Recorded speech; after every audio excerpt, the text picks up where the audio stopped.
लोग बात करेंगे एंटीबायोटिक्स को लेकर। मैंने आपसे कहा गोनोरिया और सिफिलिस जैसी समस्याएं थी, इसकी खोज होती है अलेक्जेंडर फ्लेमिंग के द्वारा। थोड़ी सी बात कर लेते हैं सल्वाल सिंथेसिस इनहिबिटर्स की। बेसिट्रेसिन को हम टॉपिकली ही दे सकते हैं, इसके टॉक्सिक इफेक्ट ज़्यादा थे।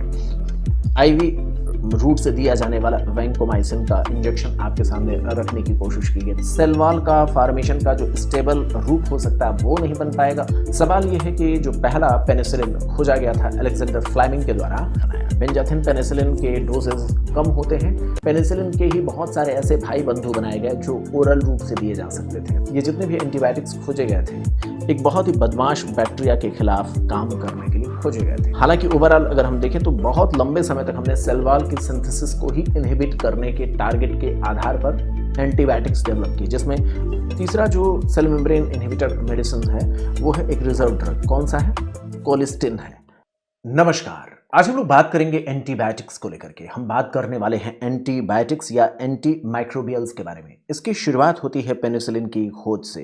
पेनिसिलिन की खोज कैसे होती है और यह एक वंडर ड्रग के रूप में कैसे जाना गया, सेकेंड वर्ल्ड वार के समय इसकी खोज होती है और इतनी बड़ी खोज होती है जो वर्ल्ड वार टू की कैजुअलिटी को कम से कम 20% तक कम करने में मदद करती है। यानी एक वंडर ड्रग था जिसने सैनिकों के घावों को बहुत जल्दी ठीक किया। इतना ही नहीं, यूरोपियन कंट्रीज में उस समय बहुत बड़ी समस्या सेक्सुअली ट्रांसमिटेड डिसऑर्डर्स की या डिजीजेस की भी थी। सेक्सुअली ट्रांसमिटेड डिजीजेस में गोनोरिया और सिफिलिस बहुत ही महत्वपूर्ण थे। इसे कंट्रोल करने में भी पेनिसिलिन बहुत ही मददगार साबित होता है। आप उस समय के लिटरेचर को देखें या कुछ डॉक्यूमेंट्री को देखें तो जैसे एक डॉक्यूमेंट्री है जिसको आप देखेंगे एक छोटी सी शॉर्ट मूवी के तौर पर पेनिसिलिन के बारे में बताती हुई, जिसके टाइटल में लिखा गया था miracle drug of the war. क्यों? क्योंकि ऐसा माना जाता है 20% तक ये कैजुअलिटी वर्ल्ड वार 2 की कम करने में मदद करती है। इतना नहीं, यूरोपियन कंट्रीज में मैंने आपसे कहा गोनोरिया और सिफिलिस जैसी समस्याएं थी। वर्तमान समय में भी सिफिलिस के बहुत सारे मामले पेनिसिलिन की मदद से ही हम ठीक करने की कोशिश करते हैं। पेनिसिलिन की वो खोज आज भी हमारे लिए इतनी मददगार साबित होती है। बहुत सारा एडवांसमेंट होता है एंटीबायोटिक्स की, लेकिन आज भी हम उसका इस्तेमाल कर रहे हैं। इतना ही नहीं, इस पहले लेक्चर में जो हम बात करने वाले हैं पूरे डेवलपमेंट की एक साइनॉप्सिस आपके सामने रखेंगे, जिससे पूरा चैप्टर आपको समझ में आ जाएगा। एंटी माइक्रोबियल्स का डेवलपमेंट क्यों हुआ, कैसे हुआ और उसे कैसे एक डॉक्टर के तौर पर हमें इस्तेमाल करना चाहिए। तो पेनिसिलिन गोनोरिया को 4 घंटे में ठीक करता है, ऐसा दावा करता हुआ एक आप यहाँ एडवर्टाइजमेंट उस समय के दौर का देख सकते हैं। इसकी खोज कैसे होती? इसकी खोज होती है अलेक्जेंडर फ्लेमिंग के द्वारा, जिन्हें हम सर अलेक्जेंडर फ्लेमिंग भी कहते हैं। ये सर क्यों कहते हैं? बहुत ही सम्मान की चीज़ थी। कारण ये था कि वो उस समय एक बहुत ही खतरनाक बैक्टीरिया, जो आज भी हमारे लिए बहुत खतरनाक बैक्टीरिया है, स्टैफ ऑरियस को लेकर के वो स्टडीज़ कर रहे थे। आपको पता है, आपने देखा भी होगा माइक्रोबायोलॉजी में, ये एक ऐसा बदमाश बैक्टीरिया है जो न सिर्फ स्किन, म्यूकोसा, हमारे मसल्स, बोन्स, ब्लड, मेनिंजेस, हर किसी पार्ट को ये इन्फेक्ट कर सकता है। इसकी वजह से ये बहुत बड़ा चैलेंजेस उस समय भी बना हुआ था। बॉडी के बहुत सारे पार्ट्स को ये इन्वॉल्व करता है। अलेक्जेंडर फ्लेमिंग उसी स्टैफ ऑरियस के बारे में स्टडी करना चाहते थे।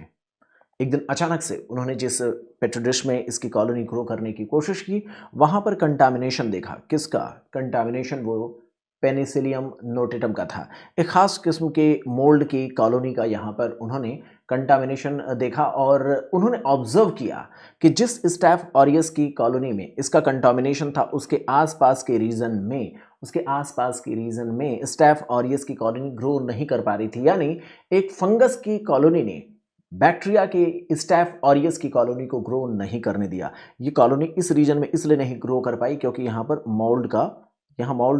यहाँ पर कॉलोनी ग्रो कर रहा था, जिसकी वजह से एक बेनिफिशियल इफेक्ट्स उन्होंने पेनिसिलियम नोटेटम नाम के उस फंगस का देखा। उस समय उसका नाम पेनिसिलियम नोटेटम नहीं था, बल्कि उन्होंने ही इसका नाम, उस फंगस का नाम, उस मोल्ड का नाम पेनिसिलियम नोटेटम मतलब समझ रहे ना, जिसको नोटिस किया गया, और उन्होंने उस पेनिसिलियम नोटेटम नाम के फंगस जिसको उन्होंने नाम दिया, उसके भीतर से पेनिसिलिन जैसे सब्सटेंस को एक्सट्रैक्ट किया केमिकली। बाद में उसकी संरचना पता चली कि उसके पास एक रिंग संरचना होती है जो कि बीटा लैक्टम रिंग कहलाती है। कुछ इस तरीके की संरचना होती है। ये बीटा लैक्टम रिंग जो होता है ये बहुत ही खास होता है। ये बैक्टीरिया की सेल वॉल की सिंथेसिस को रोकता है और इसी वजह से आने वाले करीब 20 से 30 सालों तक इसी रिंग संरचना पर ही साइंटिस्ट लोगों ने काम किया। पेनिसिलिन की खोज से ये मिलने वाले बीटा लैक्टम रिंग पर लगातार काम करते हुए नए नए डेवलपमेंट होते हैं, जिसमें आप जानते हैं कौन कौन से खोज होते हैं। पहले तो पेनिसिलिन में बहुत सारा एडवांसमेंट होता है। उसके बाद सिफेलोस्पोरिन, कार्बापेनिम, बहुत सारी खोज होती हैं जो उसी बीटा लैक्टम रिंग की संरचना के बारे में पता चलने के बाद दुनिया को आगे बढ़ने में मदद करती हैं। आप देखेंगे वर्तमान समय में जो एंटीमाइक्रोबियल्स के पूरे में अगर हम समझने की कोशिश करें तो जो शुरुआती मामले थे उसमें सेल वॉल की सिंथेसिस को इनहिबिट करने की कोशिश की गई थी। प्रयास ये था कि हम सेल वॉल की सिंथेसिस को इनहिबिट कर देंगे तो बैक्टीरिया को हम ग्रो नहीं करने देंगे, बैक्टीरिया की सेल वॉल नहीं बनेगी तो बैक्टीरिया मारा जाएगा। पहला टारगेट यही बनाया गया था जो पेनिसिलिन का के तौर पर हमने देखा था। बाद में चल करके हमने और भी टारगेट्स बनाने की कोशिश की एंटीमाइक्रोबियल्स में।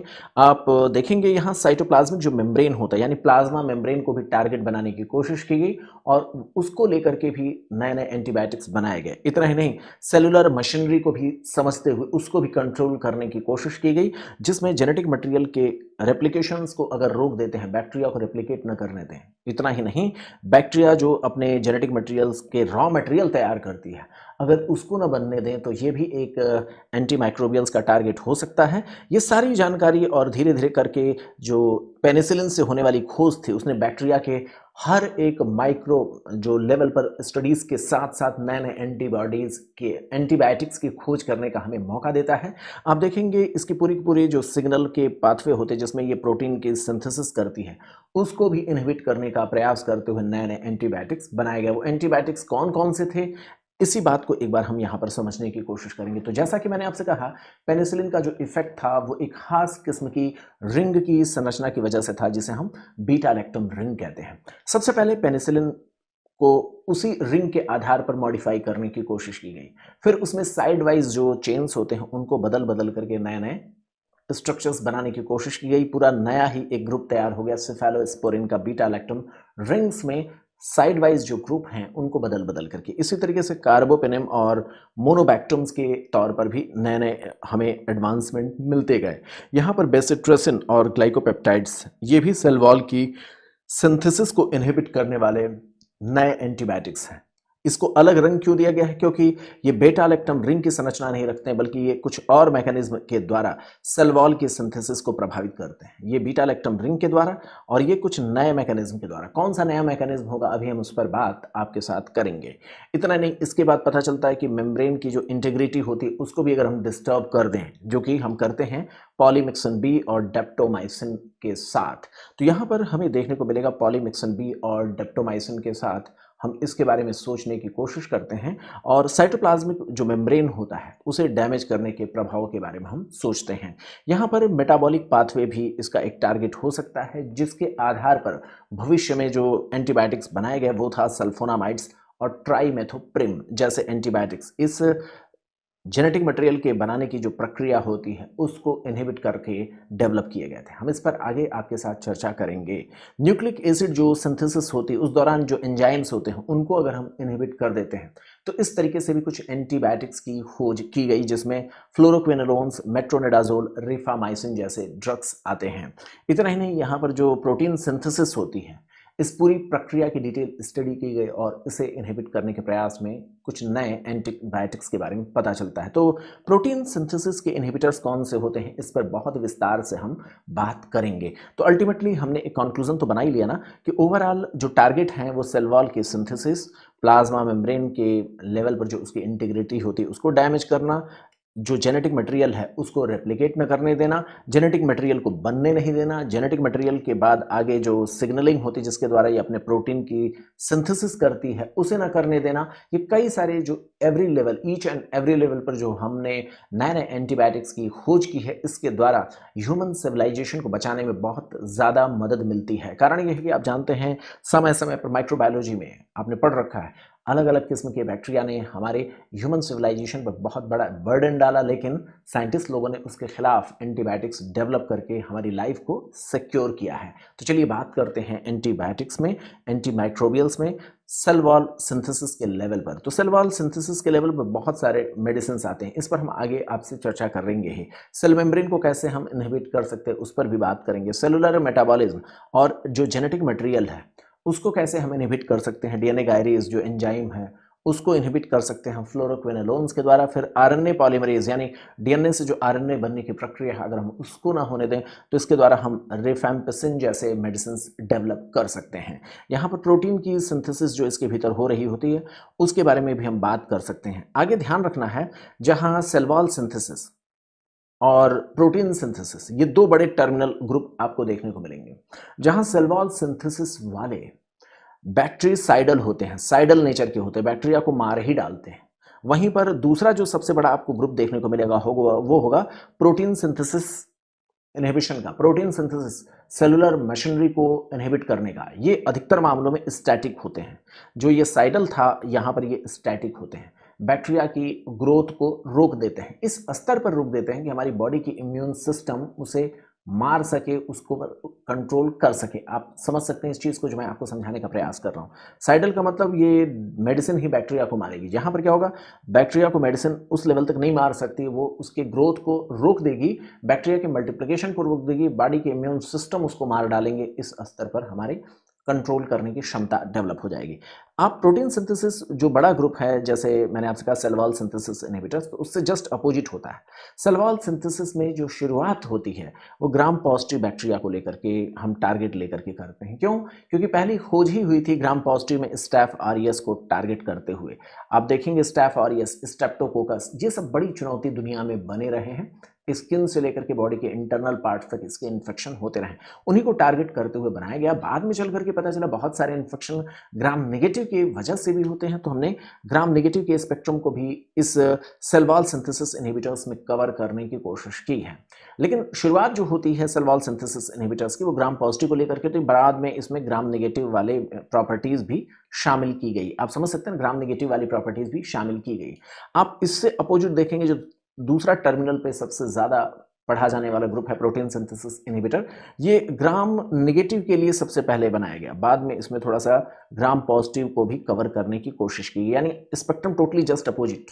ठीक, आप ये भी देखेंगे ये साइडल नेचर के होते हैं अधिकतर, और ये क्या होते हैं, स्टैटिक नेचर के होते हैं।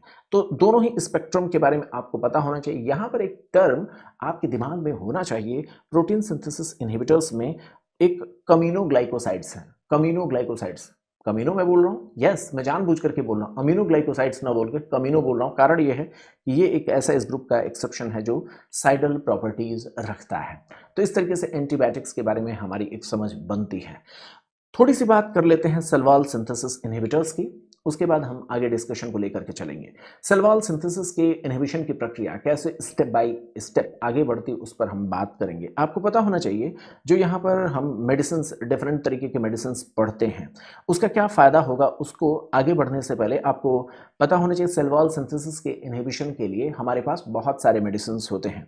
उन्हीं मेडिसिन के लेवल पर अभी हम स्टेप बाय स्टेप जो बात करने वाले हैं, इसमें इसका एक मोनोमर होता है। सबसे पहले सेल अपने भीतर सेल वॉल सिंथेसिस के दौरान जो मोनोमर्स होते हैं उनका फॉर्मेशन करता है। सेल वॉल सिंथेसिस के दौरान नाग और NAM, N acetyl glucosamine, N acetyl muramic acid, इस तरीके के कुछ मोनोमर्स तैयार करता है। उस मोनोमर्स को सेल अपने भीतर से बाहर धकेलता है, फिर ये बड़ी बड़ी चेन बनाते हैं पेप्टिडोग्लाइकॉन की मदद से। पेप्टिडोग्लाइकॉन चेन यहाँ पर बनाने की कोशिश की जाती है, इसको ट्रांसपोर्ट किया जाता है आगे, और यहाँ पर पेप्टिडोग्लाइकन की जो चेन होती है वो यहाँ पर सिंथेसाइज की जाती है। इस तरीके से बड़े बड़े जब चेन बन जाते हैं, स्ट्रेट चेन बन जाते हैं, तो उनके बीच में क्रॉस कनेक्शन बनाने की कोशिश की जाती है। इस तरीके से पूरा का पूरा सेल वॉल की सिंथेसिस होती है। उम्मीद करता हूँ आप इस चीज़ को समझ पा रहे होंगे। सबसे पहले मोनोमर बनता है। इस मोनोमर के बनने की प्रक्रिया में रॉ मटेरियल जब बन रहा होता है उसी समय हम फास्फोमाइसिन की मदद से इसको रोक सकते हैं। किसकी मदद से? फास्फोमाइसिन की मदद से। फास्फोमाइसिन वर्तमान समय में इसके सैशिट बहुत ही ज़्यादा यूजफुल साबित हुए हैं। कारण यह है कि फास्फोमाइसिन एक ऐसा मेडिसिन है जो सिंगल डोज में ही आपके यूटीआई जैसे मामलों को ठीक कर देता है। अगर बहुत ज़्यादा कॉम्प्लिकेटेड नहीं है तो सिंगल डोज में इसके सैशेट से पेशेंट को राहत मिल जाती है। तो फास्फोमाइसिन के सैशेट का इतना बड़ा उपयोग है। तो वो करता क्या है, वो करता ये है कि इस मोनोमर को ही बनने नहीं देता है। इसी तरीके से साइक्लोसेरिन होते हैं, साइक्लोसेरिन भी इस मोनोमर के बनने की प्रक्रिया में एक स्टेप पर काम करता है। इस तरीके से आप समझ सकते हैं दो जो सेल वॉल सिंथेसिस इनहिबिटर्स होते हैं वो मोनोमर के बनने की प्रक्रिया को इनहिबिट करते हैं। इसके बाद आता है हमारे पास एक बहुत ही महत्वपूर्ण एंटीबायोटिक्स जो बेसिट्रेसिन है। ये क्या करता है, इसको प्लाज्मा मेम्ब्रेन के थ्रू बाहर निकलने की प्रक्रिया को रोक देता है। आप कल्पना कर सकते हैं कि प्लाज्मा मेम्ब्रेन के थ्रू बाहर निकलने की कोशिश कर रहा था, उस प्रक्रिया को रोक देता है कौन, बेसिट्रेसिन। ये ट्रांस मेम्ब्रेन ट्रांसपोर्टर को आप देख सकते हैं जो बैक्टीरियल सेल मेम्ब्रेन में है उसको चेक कर दें, रोक दें तो समझ सकते हैं मोनोमर बाहर नहीं आएगा। मोनोमर बाहर नहीं आएगा तो पॉलीमराइजेशन नहीं होगा, सेल वॉल की जो कंस्ट्रूएंट्स हैं आपस में जुड़ेंगे नहीं, सेल वॉल की सिंथेसिस नहीं होगी। तो ये हम सोच सकते हैं बेसिट्रेसिन अगर अपने मोनोमर्स को बाहर नहीं आने देगा तो पेप्टिडोग्लाइकॉन की चेन बन नहीं पाएगी और इस तरीके से बैक्टीरिया मारा जाएगा। तब तक हमने सेल वॉल सिंथेसिस इनहिबिशन के 3 एग्जांपल्स देखे, फास्फोमाइसिन, साइक्लोसेरिन और बेसिट्रेसिन। आप यहाँ पर देखेंगे बेसिट्रेसिन जो पहली बार हमारे दुनिया के सामने लाया गया, काफ़ी इफेक्टिव ड्रग है लेकिन इसका नैरो स्पेक्ट्रम है। और आप जानते हैं उस समय दुनिया में जो कोशिश की जा रही थी वो माइक्रोबायोलॉजी के पहले 3 चैप्टर को ही कवर करने की जा रही थी। कौन से, staph aureus, staph epidermidis, streptococcus pyogenes, इन्हीं को लेकर के जो ग्राम पॉजिटिव बैक्टीरिया के स्टार्टिंग के 3-4 चैप्टर हैं उन्हीं को कवर करने की कोशिश की जा रही थी। दूसरी बात क्या है, बेसिट्रेसिन को हम टॉपिकली ही दे सकते हैं, इसके टॉक्सिक इफेक्ट ज़्यादा थे। तो आज के डेट में आप नियोस्पोरिन करके जो एंटीबायोटिक्स देखते हैं ये बड़ा ही शानदार है आज भी। आप जानते हैं इसमें नियोमाइसिन जो होगा, नियोमाइसिन जो होता है वो ग्राम पॉजिटिव के कवरेज को लेकर के, सॉरी नियोमाइसिन नहीं, बेसिट्रेसिन जो होता है, बेसिट्रेसिन जो होगा नियोस्पोरिन में वो ग्राम पॉजिटिव के कवरेज को ध्यान में रखते हुए बनाया गया है। इसमें आप नियोमाइसिन को देखेंगे, नियोमाइसिन जो होता है वो ग्राम नेगेटिव के कवरेज को लेकर के बनाया गया है। इसमें पॉलीमिक्सिन बी जो होगा वो बड़े लेवल पर स्यूडोमोनास और मरसा के कवरेज को लेकर के रखा गया है। तो आप समझ सकते हैं ये एक बहुत ही बड़े लेवल पर बैक्टीरिया के जितने भी स्पेक्ट्रम आज की डेट में हमारे सामने चुनौती के हो सकते हैं उनको कवर करते हुए नियोस्पोरिन काम करता है। कैसे, जो इसके कंस्टिट्यूएंट्स मिलाए गए हैं वो इस तरीके से ऐड किए गए हैं, न सिर्फ ये ग्राम पॉजिटिव को, ग्राम नेगेटिव को, बल्कि ये स्यूडोमोनास को और मरसा तक को कवर कर सकें, इस तरीके के इसके चैलेंजेस को ध्यान में रखते हुए उसको बनाया गया। वर्तमान समय में आप जानते हैं ग्राम पॉजिटिव का जो सबसे बदमाश बेटा निकला है वो है मरसा, मरसा स्टैफ ऑरियस ऐसा जो मेथिसिलिन के लिए, मेथिसिलिन एंटीबायोटिक के लिए रेजिस्टेंस होता है। ऐसे ही ग्राम नेगेटिव का एक बहुत ही बदमाश बेटा है वो है कौन, स्यूडोमोनास। स्यूडोमोनास, स्यूडोमोनास जो है हॉस्पिटल सेटिंग्स में बहुत ही खतरनाक होता है, तो इसको भी कवर करने की हमारे पास एंटीबायोटिक्स में चुनौती होती है। तो हम जो कोशिश कर रहे हैं नियोस्पोरिन की मदद से इस पूरे स्पेक्ट्रम को कवर करने की करते हैं। तो नियोस्पोरिन इसीलिए स्किन और आईज के इन्फेक्शन में बहुत ही शानदार एक आयनमेंट के तौर पर हम आईज के लिए हम आप समझ सकते हैं आयनमेंट के तौर पर, या स्किन के इन्फेक्शन में भी हम इसके पाउडर्ड फॉर्म भी आते हैं, आयनमेंट के फॉर्म में आता है, हम इसका इस्तेमाल करते हैं। आप जानते हैं नेफ्रोटॉक्सिक होने की वजह से इसका हम टॉपिकल इस्तेमाल करते हैं, रीनल फेल्योर इससे होने का खतरा होता है इसलिए हम इसको ओरली देने से बचते हैं। और आप जानते भी आयनमेंट और पाउडर्ड फॉर्म में ये अवेलेबल है।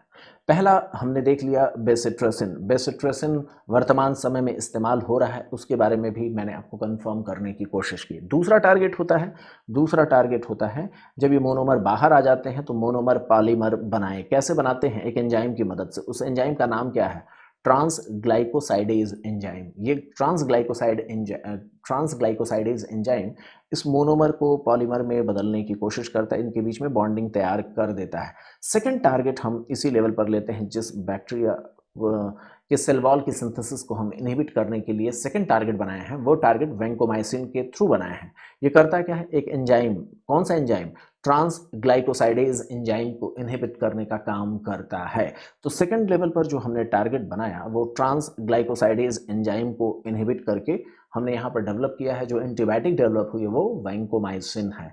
आप जानते हैं MRSA का मामला, MRSA methicillin resistant staph aureus की बात हम कर रहे हैं, MRSA के मामले में मेथिसिलिन रेजिस्टेंट स्टैफ ऑरियस की हम बात कर रहे हैं। और इसमें ध्यान देने वाली बात यह है कि वैंकोमाइसिन बहुत ही बेहतर साबित हुआ है, तो इसीलिए वैंकोमाइसिन को आगे चल करके एक बड़ा ही यूजफुल देखा गया। हालांकि वर्तमान समय में स्टैफ ऑरियस ने इसके लिए भी रेजिस्टेंस डेवलप कर रखा है, तो इसलिए वर्सा करके एक नया स्ट्रेन आता है, एक पूरी की पूरी नया स्ट्रेन वर्सा करके डेवलप होता है। जो पहले मर्सा के खिलाफ हमने वैंकोमाइसिन लाया, बैक्टीरिया ने क्या किया, फिर वैंकोमाइसिन के खिलाफ ही रेजिस्टेंस डेवलप कर लिया। बहुत बड़ी चुनौती रही है दुनिया के सामने बैक्टीरिया के अपने द्वारा ज़्यादा से ज़्यादा खूंखार होने की। बैक्टीरिया ज़्यादा खतरनाक होते गए हैं हमारे एंटीबायोटिक्स के लिए, वो ज़्यादा रिस्पॉन्स करना बंद कर देते हैं, तो फिर दुनिया खतरे में आती है, ट्रीटमेंट मुश्किल हो जाता है।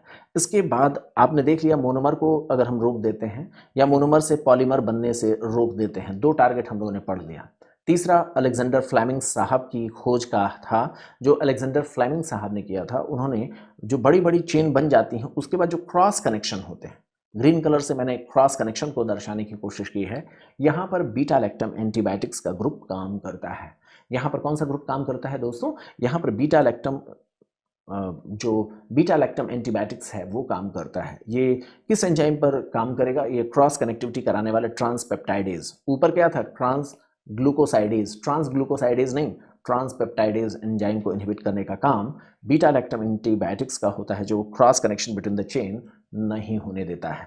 तो वर्तमान समय में आप देख सकते हैं ये आईवी रूट से दिया जाने वाला वैंकोमाइसिन का इंजेक्शन आपके सामने रखने की कोशिश की गई, ताकि आप इसके साथ अपने आप को कनेक्ट कर सकें। जब कभी भी आप इसके इंजेक्टेबल फॉर्म को देखें तो आप इसको कनेक्ट कर सकें ये कहाँ पर काम करता है। इमेज को इसीलिए मैंने आपके सामने रखने की कोशिश की है। पेनिसिलिन एक्चुअल में करता क्या है? पेनिसिलिन यहाँ पर एक खास एंजाइम होता है जिसको हम यहाँ पर दिखाने की कोशिश कर रहे हैं, ट्रांसपेप्टाइडेज एंजाइम। ये ट्रांसपेप्टाइडेज एंजाइम जो होगा, ये इसके मोनोमर्स के बीच में क्रॉस कनेक्टिविटी कराने की कोशिश करता है। देखिए, मोनोमर्स के अपने कुछ साइड चेन होते हैं। हाँ, मतलब आप समझ रहे हैं ना, मोनोमर पॉलीमर में बदला, मोनोमर पॉलीमर में बदला, पॉलीमर में बदला ट्रांस ग्लाइकोसाइडेज एंजाइम की मदद से। इसके बाद क्या होता है, इसमें जब पॉलीमर बनता है तो उस समय इसके कुछ साइड चेन होते हैं। इन साइड चेन को आपस में कनेक्ट करने के लिए हमें एक एंजाइम चाहिए होता है। कौन सा एंजाइम? ट्रांसपेप्टाइडेज एंजाइम चाहिए होता है। ये ट्रांसपेप्टाइडेज एंजाइम का नाम क्या रखा गया है? वर्तमान समय में आप देख सकते हैं ये ट्रांसपेप्टाइडेज एंजाइम ही इसके बीच में आपस में कनेक्शन बनाने में मदद करता है। इसको, इसी ट्रांसपेप्टाइडेज एंजाइम को इनहिबिट करने का, इस प्रोसेस को तोड़ने का काम पेनिसिलिन करता है। पेनिसिलिन इसी एंजाइम पर बैठता है, इसलिए इस एंजाइम का नाम एक दूसरा रखा गया है, पीबीपी, पेनिसिलिन बाइंडिंग प्रोटीन कहा गया है। क्योंकि एंजाइम प्रोटीनियस नेचर के होते हैं आमतौर पर, तो इसलिए पेनिसिलिन के जुड़ने वाला प्रोटीन जो एक्चुअल में एक एंजाइम है, उस एंजाइम का नाम क्या है? ट्रांसपेप्टाइडेज एंजाइम। उम्मीद करता हूं आप समझ गए होंगे, पीबीपी और ट्रांसपेप्टाइडेज एक ही है, गंगाधर और शक्तिमान एक ही है। तो इस तरीके से सेल वॉल की सिंथेसिस का जो अंतिम स्टेज होता है वो यहाँ पर सही तरीके से नहीं हो पाता है और बैक्टीरिया मारी जाती है। तो आप देख सकते हैं ट्रांसपेप्टाइडेशन को इंटरफियर करता है पेनिसिलिन। यहाँ पर ये क्या करता है, इस एंजाइम को बांध देता है अपने साथ। कौन है ये? देखिए ना, बीटा लैक्टम रिंग है। बीटा लैक्टम रिंग की संरचना कुछ इस तरीके से होती है।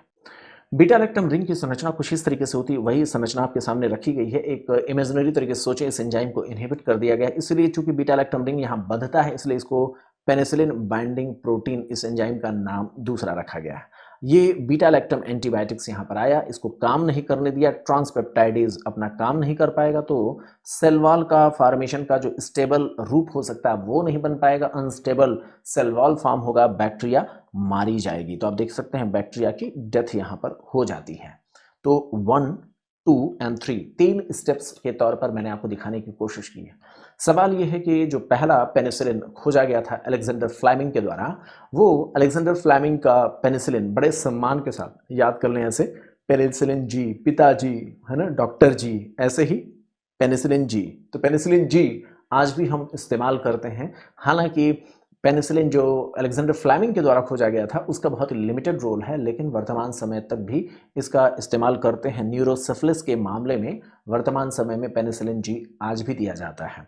आप देखेंगे इसके पेनिसिलिन के डेवलपमेंट में बहुत सारे एडवांसमेंट होते हैं। जिस समय अलेक्जेंडर फ्लेमिंग साहब ने पेनिसिलिन की खोज की थी वो आईवी रूट से देना पड़ता था। दूसरी बात ये बहुत थोड़े थोड़े टाइम पर हमें देने की ज़रूरत पड़ती थी। कारण यह है कि एंटीबायोटिक्स की जो क्वालिटी थी ना, वो एंटीबायोटिक्स की क्वालिटीज़ के लिए दो तरीके के टर्म्स होते हैं, अभी से ही समझ लें।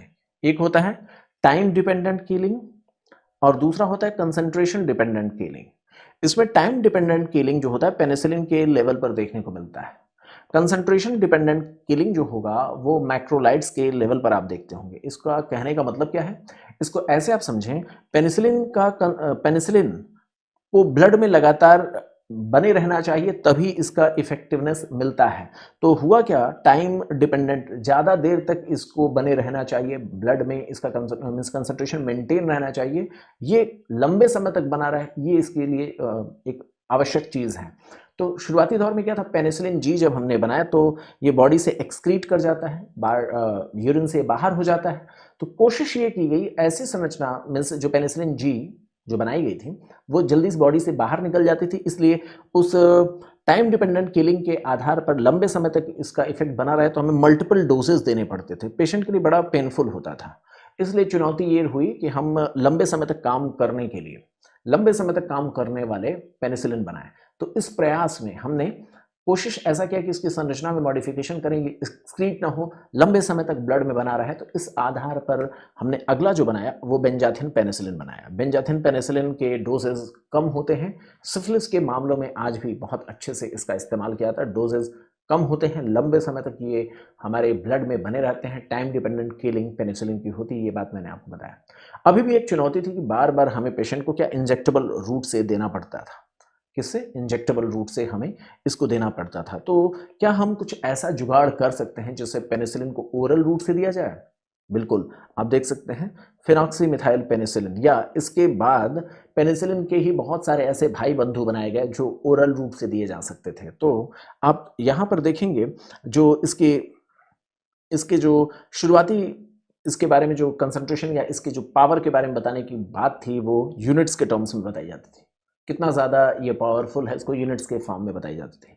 कितना इफेक्टिव होगा इसके बारे में यूनिट्स के टर्म्स में इसको बताया जाता था। वर्तमान समय में आप देख सकते हैं फिनॉक्सीमिथाइल पेनिसिलिन हो या एमॉक्सिसिलिन हो, एमॉक्सिसिलिन हो या बहुत सारे इसमें ग्रुप्स के मेडिसिन के बारे में आप पढ़ेंगे, एम्पेसिलिन हो, जितने भी मेडिसिन हैं जो ओरल रूट से दिए जाते हैं वो सभी के सभी मिलीग्राम के टर्म्स में उनके कंसंट्रेशन को हम डिफाइन करते हैं। कितना जा करके बॉडी में ये इफेक्टिव होगा, कितना डोज होगा, उसको पहले आप समझ सकते हैं ना, ये अलग तरीके से डिफाइन करना पड़ता था यूनिट्स के टर्म्स में। अब ओरल जब रूट से इसको दिया जाने लगा तो एमजी के टर्म में इसके डोजेस को बताया गया।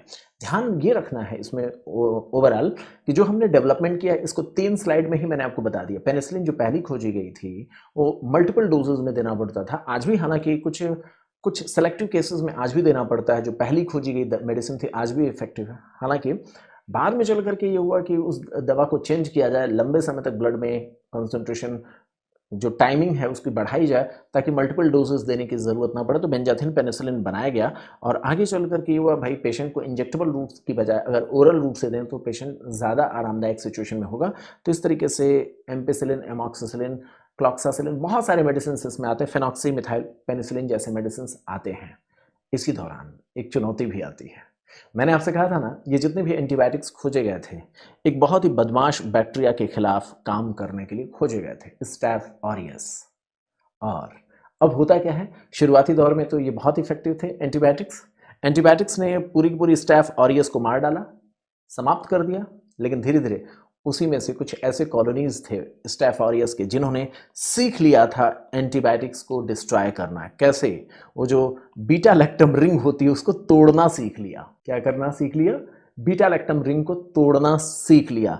ये ब्रेक करना शुरू कर दिया बीटा लैक्टम रिंग को। यानी इन्होंने क्या किया, अपने भीतर एक एंजाइम डेवलप करना शुरू कर दिया। क्या? एंजाइम डेवलप करना शुरू कर दिया। किसने? स्टैफ ऑरियस ने। स्टैफ ऑरियस ने जब अपने भीतर एंजाइम को बनाना शुरू कर दिया, इस एंजाइम को, तो जब हम एंटीबायोटिक्स देते थे उसकी संरचना को ये तोड़ देते थे अब हुआ क्या, स्टैफ ऑरियस बहुत ही ज़्यादा पावरफुल हो गए, हमारे एंटीबायोटिक्स अब इसके लिए इनइफेक्टिव होने लगे। आप समझ सकते हैं स्टैफ ऑरियस अब क्या हुआ, बहुत ही ज़्यादा पावरफुल होने लगे। एक खास किस्म के एंजाइम जैसे बीटा लैक्टामेज या पेनिसिलिनेज करके एंजाइम्स की मदद से ऐसा हुआ। अब करना क्या था, हमने इस तरीके की चुनौती को दुनिया भर के डॉक्टर्स और साइंटिस्ट लोगों ने इसको स्वीकार किया और प्रयास किया कुछ ऐसा किया जाए कि स्टैफ ऑरियस को अब इस एंजाइम की जो उसने डेवलपमेंट किया उसको इनफेक्टिव बनाया जाए। तो इसके लिए क्या किया गया, कॉम्बैट करने की कोशिश की गई, एंटी माइक्रोबियल रेजिस्टेंस के खिलाफ लड़ने की अब दुनिया भर के साइंटिस्ट लोगों ने कोशिश की। कोशिश क्या कैसे किया गया, कोशिश ऐसे किया गया कि जो रेजिस्टेंस अभी डेवलप हुआ है, नीट 2020 में सवाल पूछा गया, जो बीटा लैक्टामेज एंजाइम की मदद से ये स्टेफ ऑरियस ने इसके बीटा लैक्टम रिंग को तोड़ना शुरू कर दिया है, यानी एंटीबायोटिक ही टूट गया, तो अब काम क्या करेगा, कुछ नहीं काम करेगा। तो हमने समझने की कोशिश किया कि ये जो एंजाइम है जो इसने डेवलप किया है, तो एंजाइम की संरचना को समझने की कोशिश किया, कैसे ये तोड़ रहा है, इसको थोड़ा डिटेल में डॉक्टर्स ने समझने की कोशिश की, साइंटिस्ट लोगों ने समझने की कोशिश की। तो आप जानते हैं एक एंजाइम जो होता है अपने पास, एंजाइम क्या होता है, अपने पास कुछ एक्टिव साइट रखता है, एक्टिव साइट्स रखता है। उस एक्टिव साइट्स में जा करके ये पेनिसिलिन वाले जो एंटीबायोटिक्स हैं उस साइट में जा करके ये एंटीबायोटिक्स बैठ जाते हैं, एंटीबायोटिक्स उस साइट पे जा करके बैठ जाते हैं और उसकी वजह से यहाँ पर इस एक्टिव साइट पर जा करके बैठते हैं, फिर वो एंटीबायोटिक्स डिस्ट्रॉय कर दिए जाते हैं। साइंटिस्ट लोगों ने सोचा कि अगर हम कुछ ऐसा प्रयास करें कि एंटीबायोटिक्स का शेप ही बदल दें, क्या कर दें, एंटीबायोटिक्स का शेप बदल दें, तो उसके एक्टिव साइट में बैठ नहीं पाएगा।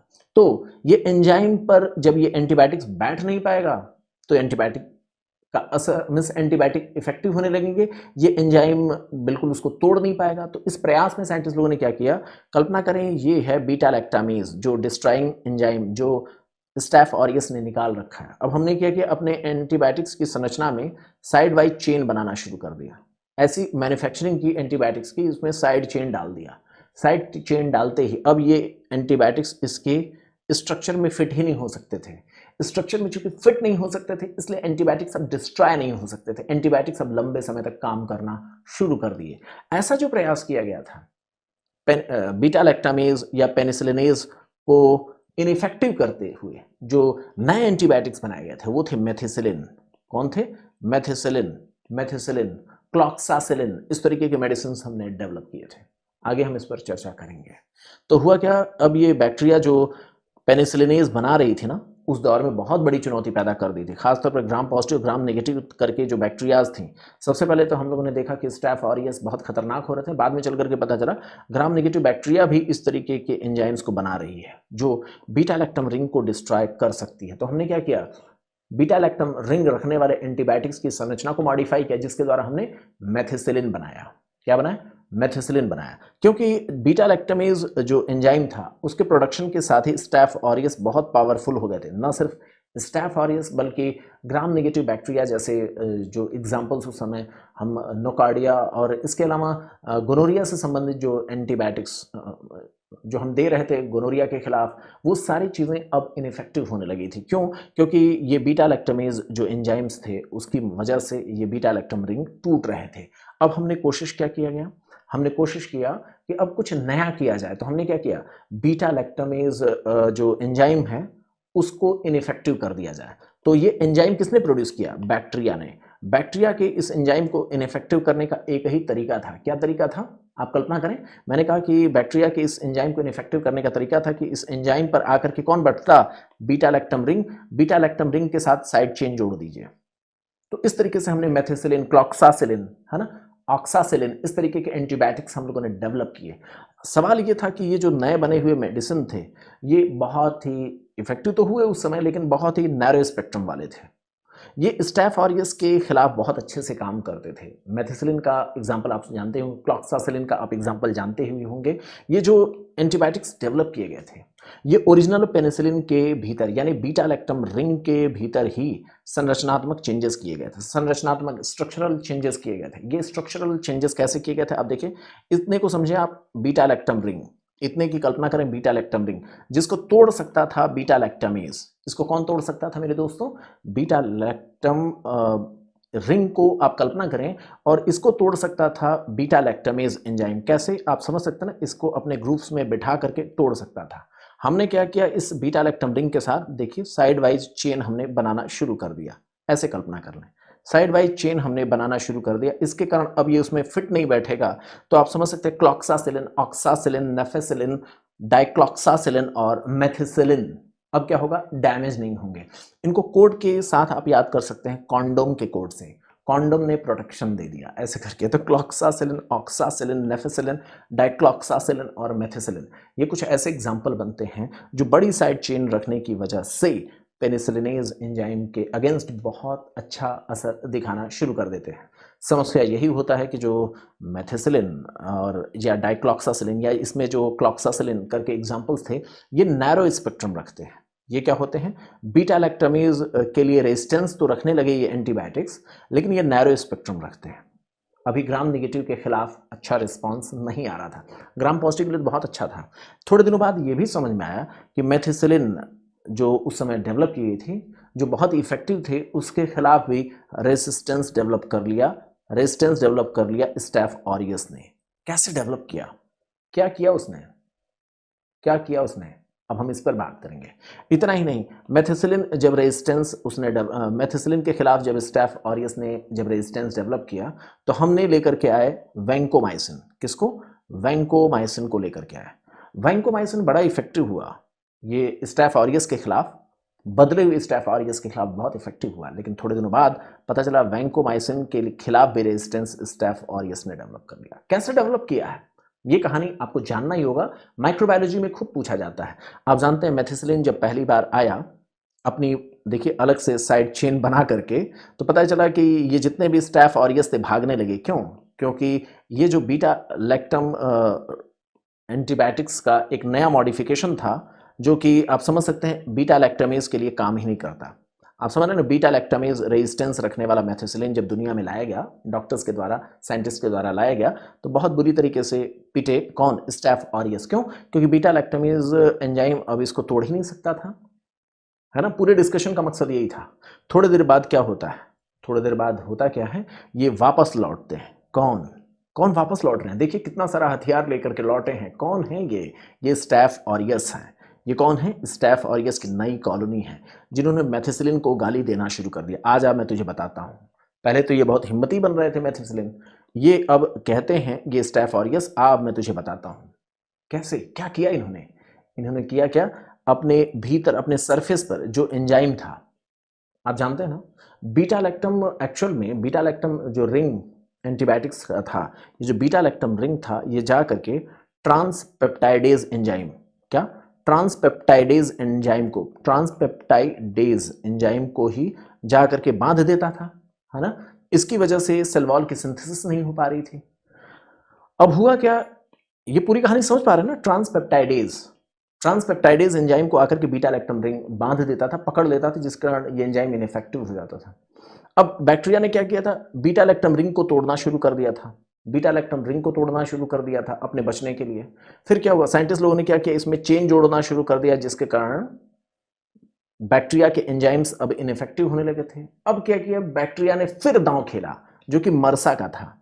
मरसा के मामलों में क्या किया, बैक्टीरिया ने जो एंजाइम ट्रांसपेप्टाइडेज जो एंजाइम रिलीज करता था ना, जो ट्रांसपेप्टाइडेज एंजाइम जो बैक्टीरिया रिलीज करती थी, जिसके साथ बंध करके ये बीटा लैक्टम रिंग काम करते थे, अब ये बदल दिया गया।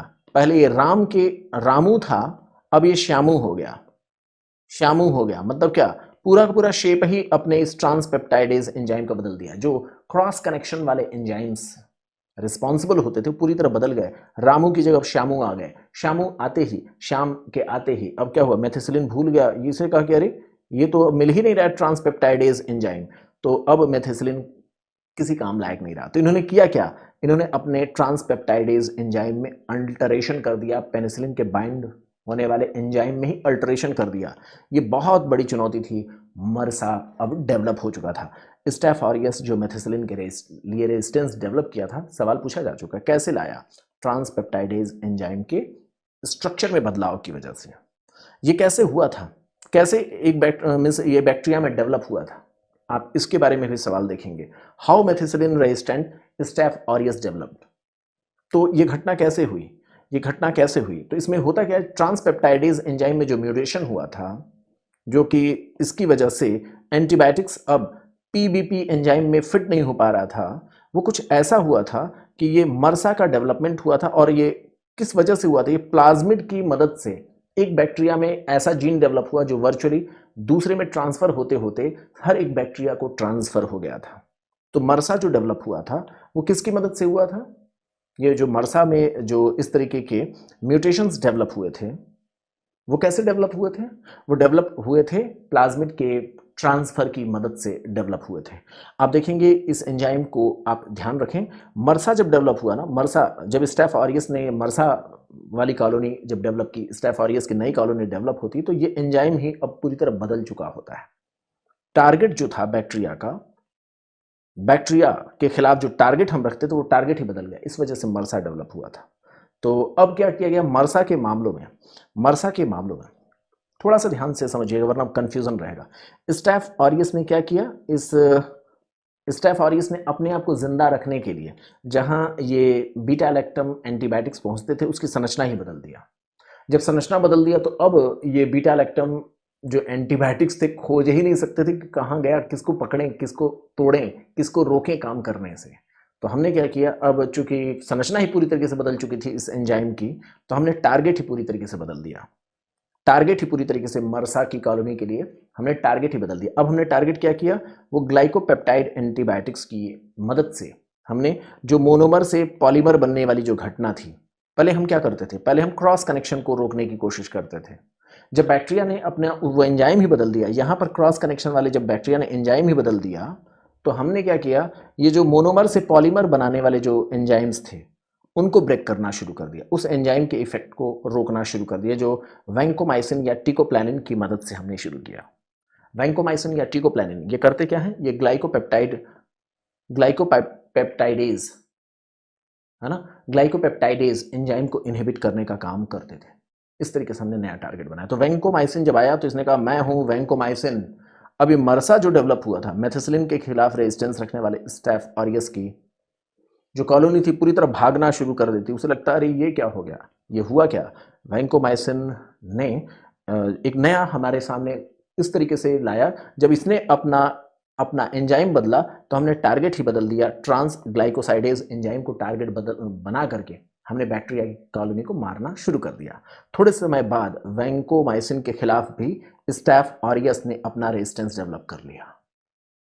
इस दौरान ये क्रोमोसोम्स की मदद से एक दूसरे में रेजिस्टेंस ट्रांसफर करते चले गए।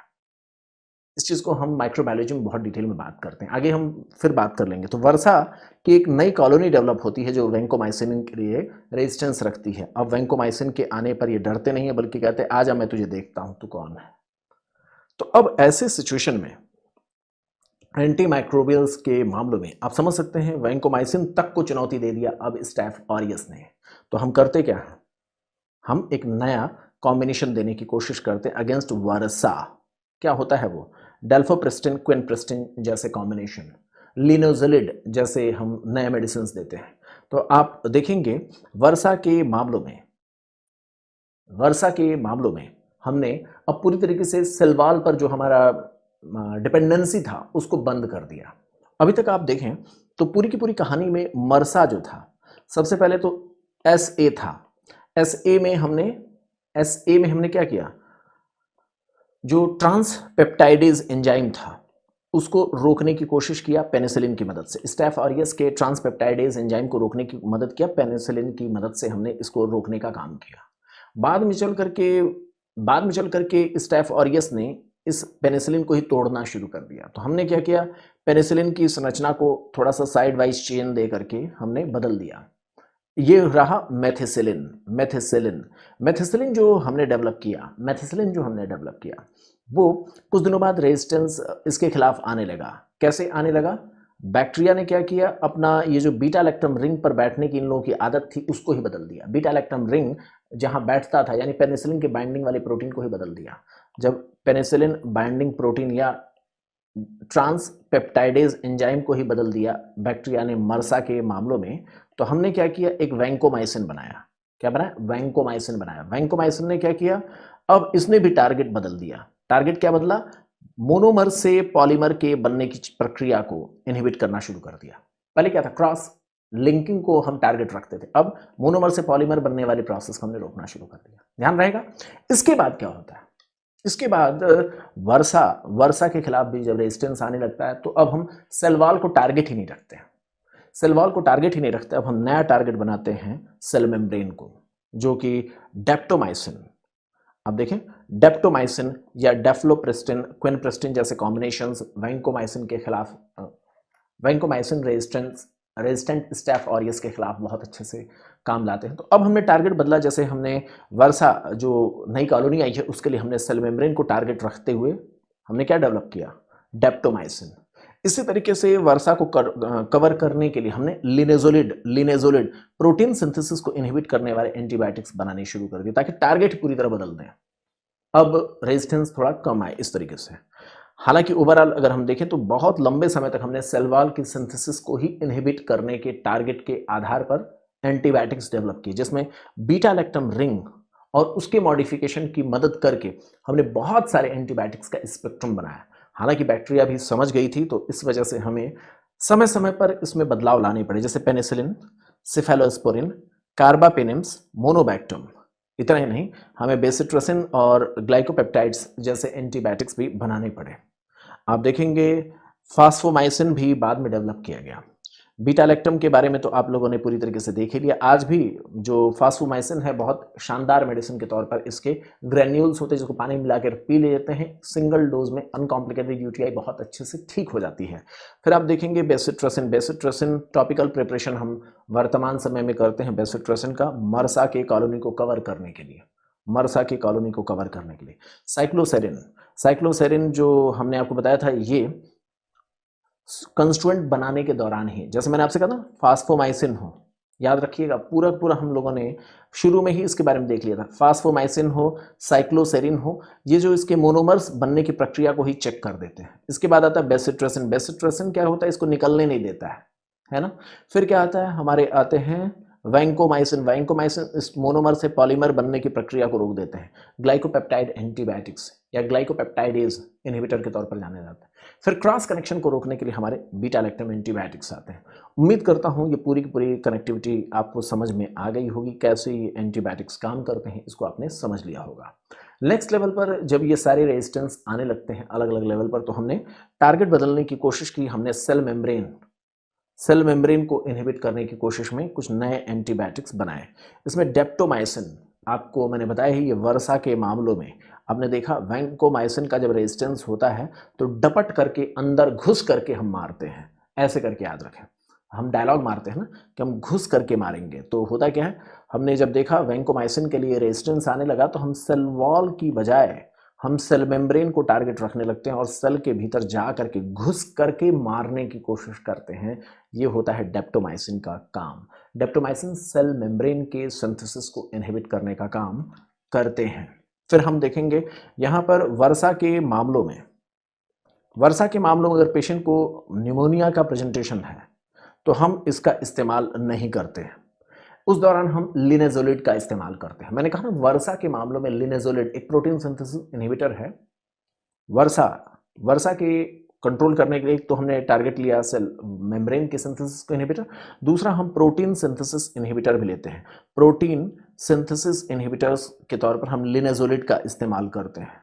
नया टारगेट होता है, अगर पेशेंट न्यूमोनिया के साथ प्रेजेंट कर रहा है, स्टेफ ऑरियस की ऐसी कॉलोनी का पेशेंट अगर न्यूमोनिया के साथ प्रेजेंट कर रहा है तो उस समय हम डेप्टोमाइसिन ना दे करके हम लिनेजोलिड देते हैं। ऐसा क्यों? क्योंकि न्यूमोनिया के पेशेंट्स में अगर हमने डेप्टोमाइसिन दिया तो न्यूमोनिया के पेशेंट्स में एक्चुअल में जो सर्फेक्टेंट होता है लंग्स में, वो डेप्टोमाइसिन के इफेक्ट को कम कर देता है। इसलिए हम डेप्टोमाइसिन को ना दे करके लिनेजोलिड हम ट्राई कर सकते हैं। डेप्टोमाइसिन बहुत ही शानदार मेडिसिन है, ये वर्षा को कवर कर लेती है, जाहिर सा मरसा को तो कवर कर ही लेगी। इतना ही नहीं, स्टेप्टोकोकस को भी ये कवर कर लेती है। ये एंट्रोकोकस जो कि वैंकोमाइसिन रेजिस्टेंट एंट्रोकोकाई का इन्फेक्शन होता है उसको भी कवर कर लेता है। तो डेप्टोमाइसिन जो सेल मेम्ब्रेन इनहिबिटर एंटीबायोटिक्स है, बहुत ही शानदार मेडिसिन साबित होती है।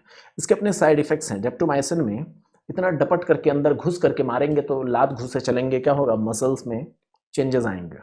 ऐसे पेशेंट्स में आप देखेंगे, आपने ना घर में घुस के जब कोई मारेगा तो कैसे मारेगा, प्यार से थोड़ा ना मारेगा, बहुत जोर से मारेगा तो मायोपैथी हो ही जाएगी। इसलिए इस ऐसे पेशेंट्स में क्रेटिनिन फास्फेट के लेवल को चेक करना पड़ता हो। अगर रीनल पेशेंट्स है तो हमें डोज को एडजस्ट करने की ज़रूरत पड़ती है। दूसरा है पॉलीमिक्सिन बी। मैंने आपसे कहा था ना, आपको याद है, नियोस्पोरिन के ट्यूब में पॉलीमिक्सिन बी भी था। पॉलीमिक्सिन बी एक्चुअल में स्यूडोमोनास को कवर करने के लिए टॉपिकल प्रिपरेशन के तौर पर नियोस्पोरिन के ट्यूब में मिलाया गया था। ये आज भी बर्न के पेशेंट में बहुत इफेक्टिव साबित होता है, क्योंकि ये स्यूडोमोनास का इन्फेक्शन कवर करता है। स्यूडोमोनास बहुत ही बदमाश है, आप जानते हैं। ग्राम नेगेटिव बैक्टीरियम, जैसे ग्राम पॉजिटिव में मेथिसिलिन रेजिस्टेंस आया, वैंकोमाइसिन रेजिस्टेंस आया, ऐसे ही जो ग्राम नेगेटिव थे उन्होंने अपना रेजिस्टेंस डेवलप करते एक नई कॉलोनी जो डेवलप की थी वो स्यूडोमोनास, और स्यूडोमोनास को कवर करना बड़ा ही चुनौतीपूर्ण आज भी है ग्राम नेगेटिव में। तो इस पूरे लेक्चर का पूरा मकसद ये है कि हम एक इंटरेस्ट जगा सकें, पूरी तरीके से इंटरेस्ट जगा सकें, हमारा जो एंटीबायोटिक्स और माइक्रोबायोलॉजी का जो कनेक्शन है उसको हम समझ सकें। एक डॉक्टर के तौर पर हमारे सामने जो चुनौती होती है वो एंटीबैक्टीरियल्स की होती है। एंटीबैक्टीरियल्स कैसे हम चुनाव करेंगे, किस बैक्टीरिया को मारना है, क्या हमारे पास चुनौतियां हैं, उन सारी चीज़ों को समझना होता है। इसीलिए हम यहाँ पर मेडिसिन का कैसे इफेक्ट होगा, इन्फेक्शन कौन सा होगा, किस लेवल पर रेजिस्टेंस डेवलप हो रहा है, उन सारी चीज़ों को आपको फील कराना चाहते हैं। रटाने की कोशिश की बजाय हम यहाँ पर फील कराना चाहते हैं, इसलिए थोड़ा लेक्चर लंबा हो रहा है। पॉलीमिक्सिन बी के बारे में आप सोच सकते हैं, ये एक प्रिपरेशन है जो कि इंजेक्टेबल फॉर्म में हमारे सामने स्यूडोमोनास की कॉलोनी को कवर करता है। तीसरा जो सेल मेम्ब्रेन इनहिबिटर मेडिसिन है वो है एक रिजर्व ड्रग। कौन सा है? कोलिस्टिन है। ये एक रिजर्व ड्रग इसलिए है क्योंकि ये ना सिर्फ न्यूरोमस्कुलर ब्लॉकर, नेफ्रोटॉक्सिक, न्यूरोटॉक्सिक जैसे प्रॉब्लम को रखता है। आप देखेंगे इसे हम ग्राम नेगेटिव इन्फेक्शंस के रेजिस्टेंट मामलों में या मल्टी ड्रग रेजिस्टेंट एक्टिनोबैक्टर के इन्फेक्शन के मामलों में ही देते हैं। खासतौर पे तब जब वेंटिलेटर एसोसिएटेड न्यूमोनिया होता है तो उस समय कोलिस्टिन दिया जा सकता है। ये कोलिस्टिन और एम्फोटेरिसिन के नाम से आप याद करें, हमने एंटी फंगल मेडिसिन में सेल वॉल नहीं बल्कि सेल मेम्ब्रेन को टारगेट करते हुए वहां पर भी मेडिसिन बनाए थे, याद है। एंटी फंगल मेडिसिन में हम लोग एम्फोटेरिसिन के बारे में जो पढ़ते हैं वो भी सेल मेम्ब्रेन की सिंथेसिस के इनहिबिटर के तौर पर जाना जाता है। यहाँ पर कोलिस्टिन जो हम देख रहे हैं वो भी क्या कर रहा है, सेल मेम्ब्रेन की सिंथेसिस को इनहिबिट कर रहा है। इसके बाद हमारे पास टारगेट आता है एंटीबायोटिक्स का जो मेटाबॉलिज्म को प्रभावित करे, खास तौर पर फोलिक एसिड मेटाबॉलिज्म को प्रभावित करे। कैसे प्रभावित करते हैं इसको हम अगले लेक्चर में आपके साथ डिस्कस करेंगे।